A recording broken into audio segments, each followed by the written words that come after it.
Welcome back, friends, to the Sphere of Reality. I'm Dr. Toye Oyelese, your ever-curious host, back to pry a little further into the sketch that kick-started this whole journey. You know, that picture I drew 25 years ago. A point at the center, arrows bursting out, and a sort of dashed circle roped around the whole thing. Sometimes I still find that original doodle tucked into an old medical textbook.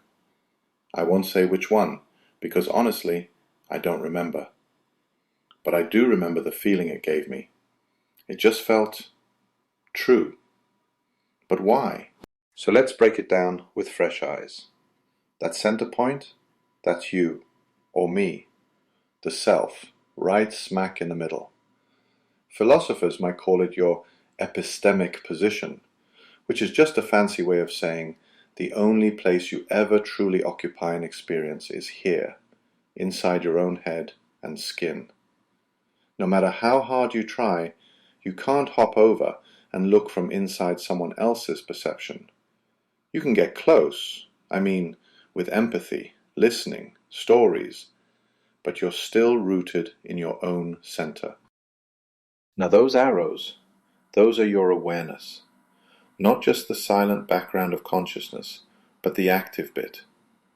Awareness reaches, it probes past the immediate into what's out there, what you can hear, see, touch, and sometimes what you can only guess at.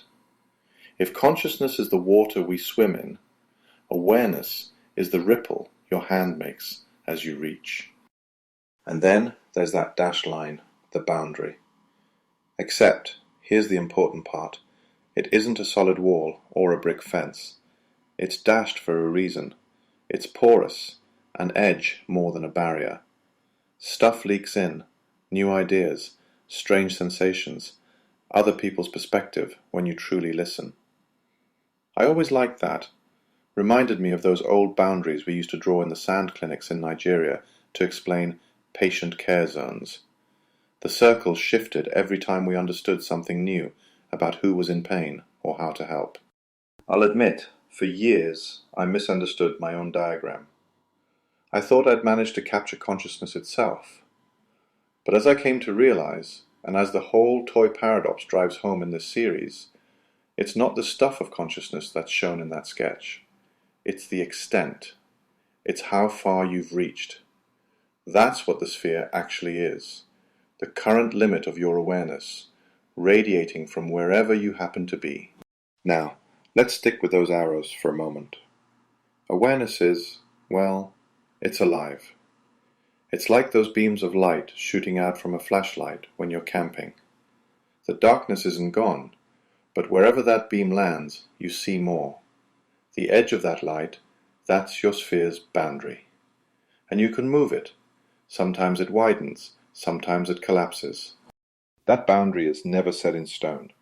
If I think back, moving from Nigeria to Canada, oh, that was a leap. Talk about your sphere expanding in all directions overnight. New weather, new language quirks, new systems for healthcare. My arrows had to reach further just to get by. Some days I felt like I was stuck on the inside of that dashed line, staring out at a country that made no sense to me. But slowly, awareness did its work. Every time I listened hard enough to pick up a Canadian turn of phrase, or figured out how a local pharmacy worked, that boundary stretched a little further. It's kind of humbling, actually, to see that edge flex.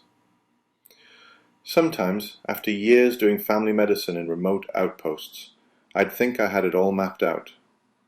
Then I'd find myself at a patient's bedside, realizing I was still blind to half their story. The moment you step back and tune in, that's your boundary growing. And on the flip side, withdraw, pull in from fear or from exhaustion, and you feel your world contract. Everything gets a little closer and a little smaller. When you pay full attention, when you open up to something strange or uncomfortable, your sphere extends. It's not just about travel or culture shock. It's in the ordinary too. Listening to music outside your comfort zone, picking up a new hobby, even trying a new route home from work. You don't have to climb Everest, though if that's your thing, good luck with the altitude.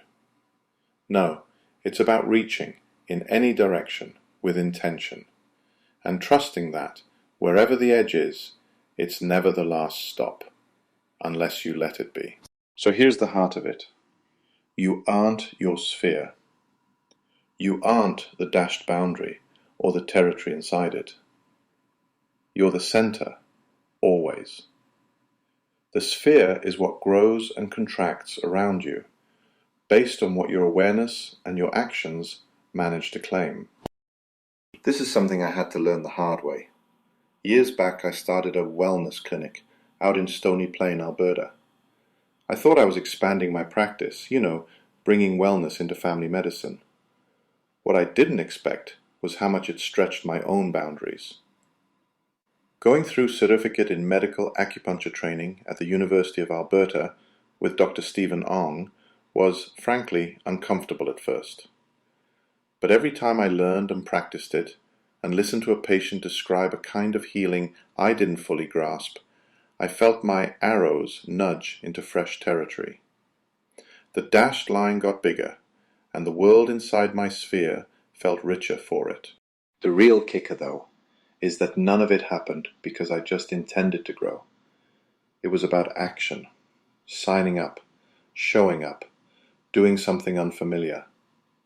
That's what shifts the boundary, not just thinking about it. And every time you step outside your usual patterns, the edge recedes. Leaning in or pulling away.